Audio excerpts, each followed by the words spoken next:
பழனி முருகன் கோவிலில் ஆய்வு செய்த அமைச்சர் ரமேஷ் பக்தர்களின் குறைகளை கேட்டறிந்தும் கண்கூடாக பலவற்றை பார்த்தும் உச்சகட்ட டென்ஷன் மோடுக்கே சென்றார். பேனரில் உள்ளூர் அதிமுக எம்எல்ஏவின் பெயர் விடுபட்டது. பக்தர்களுக்கு கழிவறை வசதி இல்லாதது, காத்திருப்போர் கூடத்தில் தெருநாய், சுத்திகரிக்கப்பட்ட குடிநீர் என பெயருக்கு எழுதிவிட்டு மஞ்சள் நிறத்தில் காட்சியளித்த தண்ணீர், கழிவறையே இல்லாமல் புதிய கட்டிட பிளான் என அனைத்திலையும் கடும் அதிருப்தியடைந்த அமைச்சர் கோவில் இணை ஆணையரை லெஃப்ட் ரைட் வாங்கினார்.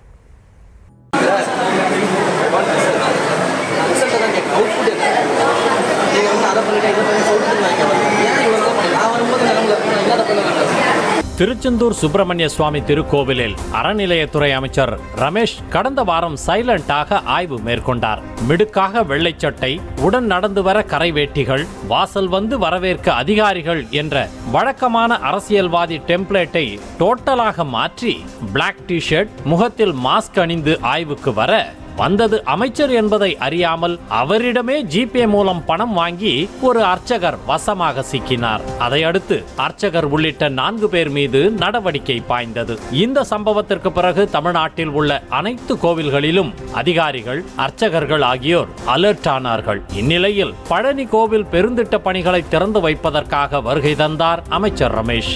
முன்னதாகவே அலர்ட்டான அதிகாரிகள் கோவிலில் உள்ள ஒவ்வொரு பணிகளையும் பார்த்துதான் செய்திருந்தனர். அப்படி இருந்தும் அமைச்சரிடம் திருதிருவென முழிக்கும் நிலைதான் உருவானது.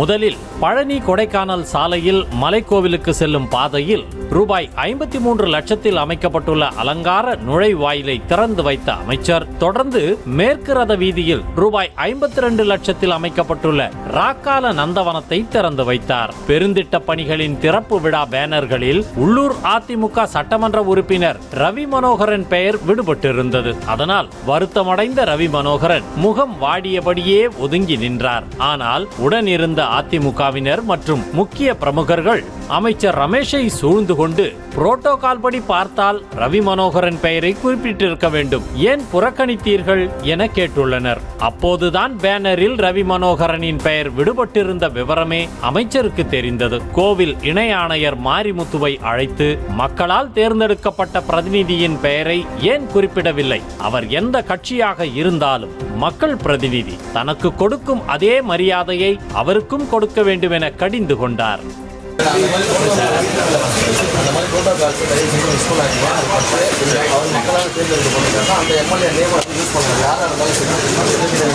அவர் எந்த கட்சியாக இருந்தாலும் சரி, எங்களுக்கு அதில் பிரச்சனை கிடையாது. அவர் மக்களால் தேர்ந்தெடுக்கப்பட்ட ஒரு பிரதிநிதினா அவர் பேர் அதில் இருக்கணும். அவருக்கு நீங்கள் இம்பார்ட்டன்ஸ் கொடுங்க. நீங்கள் இந்த மாதிரி ஃபோட்டோ கால்ஸ் தயவு செய்து மிஸ் பண்ணாதீங்க. ஃபோட்டோ கால்ஸ் மிஸ் பண்ணுறீங்க. தயவு செய்து யாராக இருந்தாலும் சரி சார், இந்த கட்சி அந்த கட்சி தான் கிடையாது. அவங்க மக்களால் தேர்ந்தெடுக்கப்பட்ட ஒரு பிரதிநிதி தானே, அவங்களுக்கான இம்பார்ட்டன்ஸ் நம்ம கொடுக்கணும் தானே. அப்போ அந்த ஃபோட்டோ கால்ஸ் மிஸ் ஆகாமல் பார்த்தீங்கன்னா நீங்கள் அவரை கூப்பிட்டு வச்சு அவர்கிட்ட பேசுங்க. அதோடு ஒரு ஓரமாக நின்று கொண்டிருந்த ரவி மனோகரனின் அருகில் சென்று நடந்தது தவறுதான், இனி இது போன்று நடக்காது என கூறி அவரது கைகளை பிடித்து வருத்தம் தெரிவித்தார்.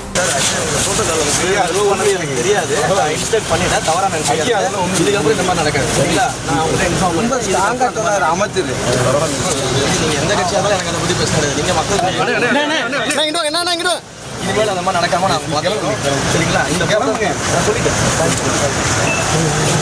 ஃபாலோ பண்ணி மக்களால் தேர்ந்தெடுக்கப்பட்ட முதல்ல மண்டல பயன்படுத்துங்க. அதே மாதிரி அவங்க பேரையும் பயன்படுத்துறது முக்கியம். அவங்களும் மக்களால் தான் தேர்ந்தெடுக்கிறாங்க. அப்போ அவங்களுக்கு ஈக்குவல் இம்பார்ட்டன்ஸ் கொடுக்குறாங்க. எல்லாருமே ஒன்று தான், இல்லை யாரையும் நம்ம பிரித்து பார்க்கலாம் இல்லை, எல்லாரும் மக்கள் ஓட்டு மட்டும் தேர்ந்தெடுத்து தயவு செஞ்சு எனக்கு என்ன இம்பார்ட்டன்ஸ் இருக்குல்ல அதே இம்பார்ட்டன்ஸ் இருக்கக்கூடிய லோக்கல் எம்எல்ஏக்களுக்கும் மற்ற ஆட்களுக்கும் கொடுக்குறாங்க. சரிங்களா? இதனைத் தொடர்ந்து காத்திருப்போர் கூடத்திற்கு சென்று அங்குள்ள பக்தர்களின் குறைகளை கேட்டறிந்தார். மின் இழுவை ரயில் நிலையத்திற்கு செல்ல நீண்ட நேரம் காத்திருக்க வேண்டியுள்ளது, கழிவறை கூட இல்லை, குடிதண்ணீரும் சுத்தமாக இல்லை என அவர்கள் குறைகளை அடுக்கினர். அப்போது தண்ணீரின் தரத்தையும் அதில் உள்ள உப்பின் அளவையும் அமைச்சரே சோதித்து பார்த்தார். தண்ணீர் பார்க்கவே மஞ்சள் நிறமாக இருந்தது. அது குறித்து இணை ஆணையர் மாரிமுத்துவை அழைத்து கேட்டபோது நல்ல தண்ணீர் இல்லைதான் என அவரே ஒப்புக்கொள்ள, பிறகு ஏன் சுத்திகரிக்கப்பட்ட குடிநீர் என எழுதி வைத்துள்ளீர்கள் என கேள்வி எழுப்பினார் அமைச்சர்.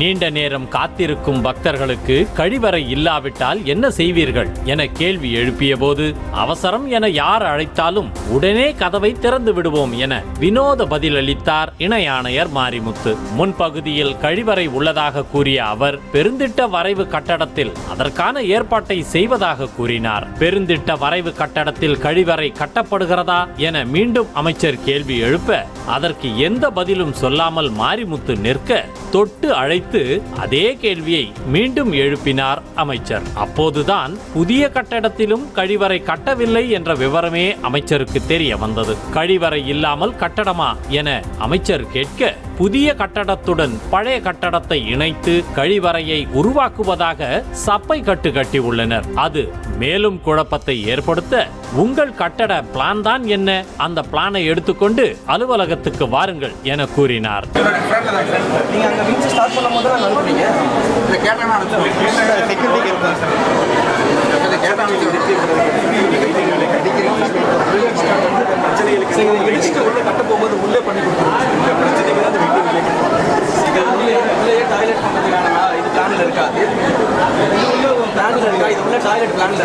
எல்லா வெயிட்டிங் அந்த வெயிட்டிங் ஓப்பன் சார், இந்த வெயிட்டிங் ஹாலுக்கு ஹாலுக்குள்ளே டாய்லெட் பிளான் இருக்கா இல்லையா? ஓப்பன் ஆகி ஹாலுக்குள்ளே ஒரு சென்டர் அங்கே ஆமாம் சார், உள்ளே இருக்கிறவங்க உள்ளே யூஸ் பண்ணுவாங்க, உள்ளே யூஸ் பண்ணுவாங்க, உள்ளே யூஸ் பண்ணுவாங்க, உள்ளே இல்லை வெளியில் இருக்கிறதுங்களா பிளான் சார்? இந்த இதுலாம் பார்த்தீங்க இல்லைங்க சார், அதுவும் இது ஒரே ஹால் சார். லிங்க் சவர் எடுத்தால் லிங்க் ஆகிடும், முடிச்சுட்டு எங்கே லிங்க் பண்ணி புதுசு பழசு லிங்க் பண்ணிடுறாங்க சார். அந்த எண்களை லிங்க் பண்ணினா அந்த எண்ணில் டாய்லெட்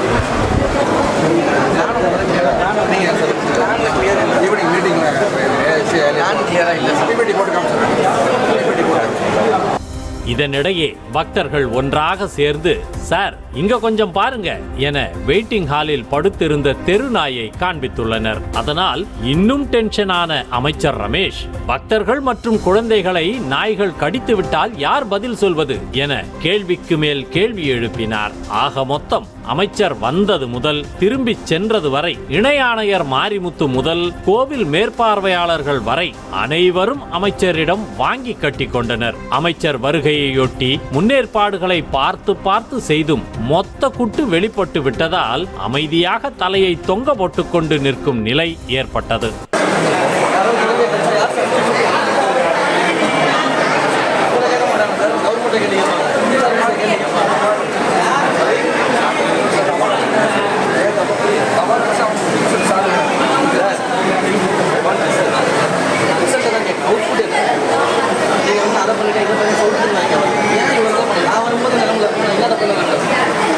ஆய்வு, அக்கறை, எச்சரிக்கை என அத்தனையும் முடிந்து வெளியே வந்த அமைச்சர் ரமேஷ், கடந்த ஆட்சியில் வியாபார நோக்கில் மட்டுமே கோவில் நிர்வாகம் நடந்துள்ளதாகவும் அதனை முற்றிலும் மாற்ற வேண்டும் எனவும் கூறினார். ஒரு விஷயம் மட்டும் தெளிவா தெரியுது, கடந்த 5 ஆண்டு கால ஆட்சியில பழனி கோயிலை பொறுத்த வரைக்கும் இங்க இருக்கக்கூடிய பல்வேறு விஷயங்களை கமர்ஷியலா வெறும் வியாபார நோக்கத்தோடு செஞ்சிருக்கிறாங்க அப்படிங்கிறது இன்றைக்கு ஆய்வுல நிறைய இடங்கள்ல தெரிய வந்துச்சு. அதையெல்லாம் மாற்றி அமைத்து உண்மையிலேயே பக்தர்களும் பொதுமக்களும் பயன்பெறக்கூடிய வகையில நடைமுறைக்கு கொண்டு வருவதற்கான ஆய்வுகளை இன்னைக்கு எடுத்திருக்கிறோம். அது இன்னும் கொஞ்சம் இன்னும் டீட்டெயில்டா அந்த விஷயங்கள் பார்க்க வேண்டியது இருக்குது. அதற்கான மீட்டிங்ஸ் இருக்கு. ஸோ ஃபர்தரா அது எல்லாத்தையும் பார்த்துட்டு நானே உங்க எல்லாரையும் கூப்பிட்டு அது என்னன்றதை சொல்றேன். அமைச்சரின் இந்த ஆய்வை உற்று நோக்கிய பலரும் பழனி கோவிலை தொடர்ந்து அடுத்து எந்த கோவிலுக்கு அமைச்சர் செல்ல இருக்கிறாரோ, எத்தனை ஊழல்கள் வெளிவரப்போகிறதோ, எந்தெந்த அதிகாரிகள் இன்னும் சிக்கப் போகிறார்களோ என பேசி வருகின்றனர்.